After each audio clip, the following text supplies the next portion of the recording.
Dayton. How does it feel to come away with a weekend sweep knowing that all throughout Dayton really challenged you and you yourself didn't play like perfect baseball? Yeah, I mean, it just shows you got to earn it. You got to go out there and earn it. That's a really good team. Don't let the record fool you. I mean, their schedule, they've been on the road. That's a really good starting rotation. I'm glad that we got to face, 3 tough left-handers. And fortunately, our bullpen stepped up today when, Carson had the unfortunate, ball off the elbow and had to come out. Like happened a few weeks ago, we go right. Tucker Biven is really good, and Riley Phillips is really good, and obviously Caden is a star there at the end, but not perfect. Obviously we walked some guys, we put some guys on base, and we botched up a couple of the bum plays, which is surprising because Tucker's a really good fielder.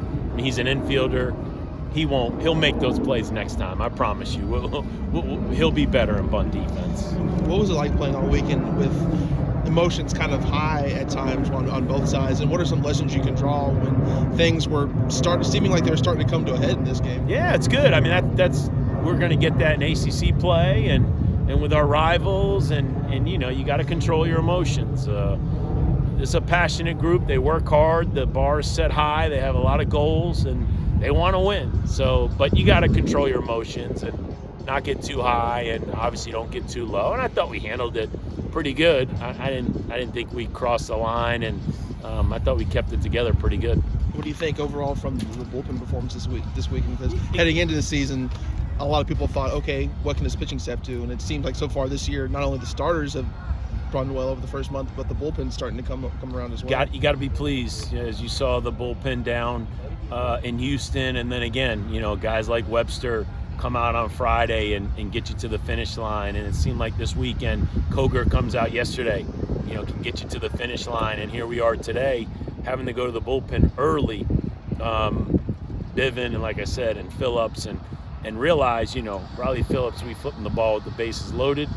And then Caden Campbell, we flipping the ball with the bases loaded. So I call that an Evan Webster move, because he's probably had the ball flipped to him more than anybody with the bases loaded. So just proud of our bullpen, and they competed. And I know Coach Williams has things they're not perfect and we're not a finished product, but areas that we can improve on, but they're competing. So I like to see that. Of course, batters like Jack Payton, Eddie King, Christian Knapczyk, they're the ones that grab all the headlines. But what does a guy like JT Benson do for this lineup, especially with the series that he had this weekend? JT, going into last year, was going to be an everyday player for us, and unfortunately had to fight some injuries, and the bug got him last year, and not being able to play all summer and slow in the fall, just a matter of time. And our balance in our lineup is, obviously we talk about those bottom 3 or 4 hitters in our lineup. It's so we can get production from anybody.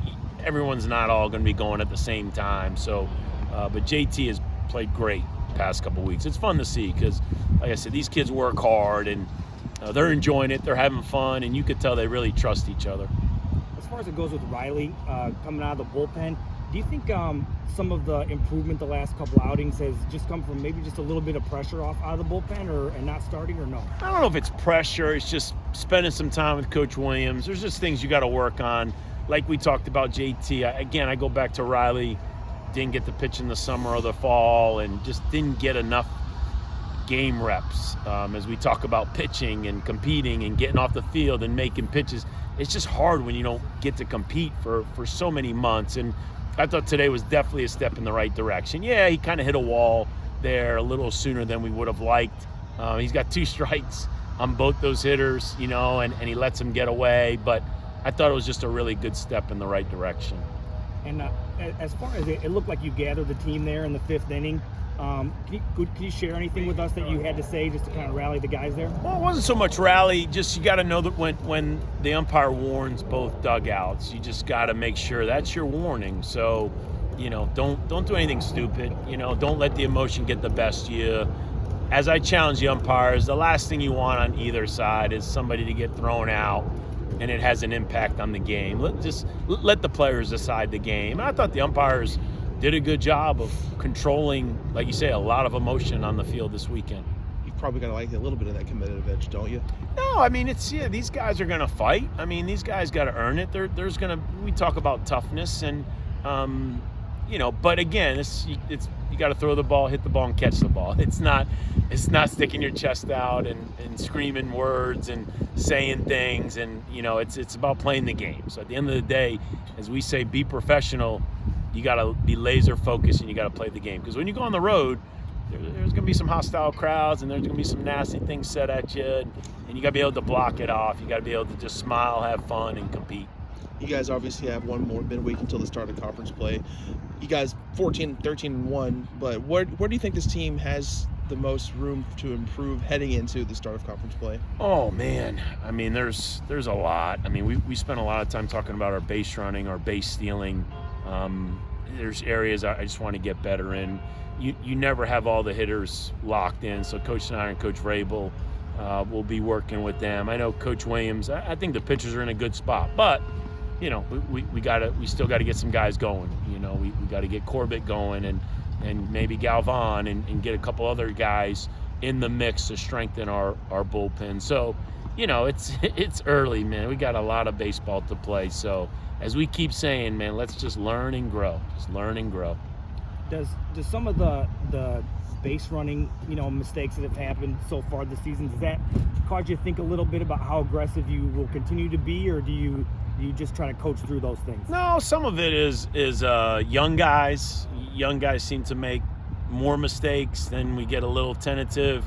I coach the base running, so I always feel accountable. It's hard for me to sleep when we don't run the bases the right way. But you're going to coach to your talent. So, I don't want to run us out of innings just because I like to steal bases. I always say it's about scoring runs. So we don't have any goal or number we set to say we have to do this, that, or the other. It's like Coach Snyder always says, we just want to score more runs than our opponent. So however we got to do it, we just got to put our kids in a position to best succeed.